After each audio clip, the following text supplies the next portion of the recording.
পুটি পুটি শোন। কি হলো? কাজের সময় ডাকাডাকি কেন হতো? বস বস বস বস। তোকে পয়লা বৈশাখে একটা জামা কিনে দিয়েছিলাম, সেটা পরিসনি কেন? জামাটা বড় হয়েছিল, দোকানে দিয়েছিলাম ছোট করতে, পরলাম, এখন দেখছি আমি লম্বা হয়েছি, জামাটা আবার ছোট হয়ে গেছে। বাবা, এই বয়সে আবার তুই লম্বা হয়েছে?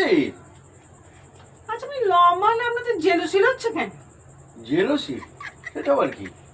আরে ওটা জেলসি নয়, ওটা জেলাস জেলাস। ওই হলো। ভগবান, আমাকে তুলে নাও তুলে নাও, আর ভালো লাগে না। উফ। দেখুন দাদাবাবু, সব সময় এক কথা বলবেন না, কারণ টুক করে যদি শোনে তখন কি হবে, আমার উপর চাপ পড়বে না? কেন তোর উপর চাপ পড়বে কেন? আপনার টাকা পয়সা সম্পত্তি সব তো আমাকেই দেখতে হবে, আমি গরিব মানুষ, হঠাৎ বড় লোক হয়ে গেলে আমার উপর চাপ পড়বে না? শোন, তোকে মেরে ঘাট ধরে বাইরে বাড়ি থেকে বের করে দেবো, জানিস? সত্য সর্বদা অপ্রিয়ই হয়। আরে সর্বদা নয়, এটা সর্বদা। আর এটা অপ্রিয় নয়, এটা অপ্রিয়। ওই হলো হলো, আমার ওই জন্য কথা বলতে ইচ্ছা করে না। এই ইংরাজি আর বাংলার ঠেলায় আমার প্রাণ যায়, অবস্থাগত হয়ে গেল আমার প্রাণ একবারে।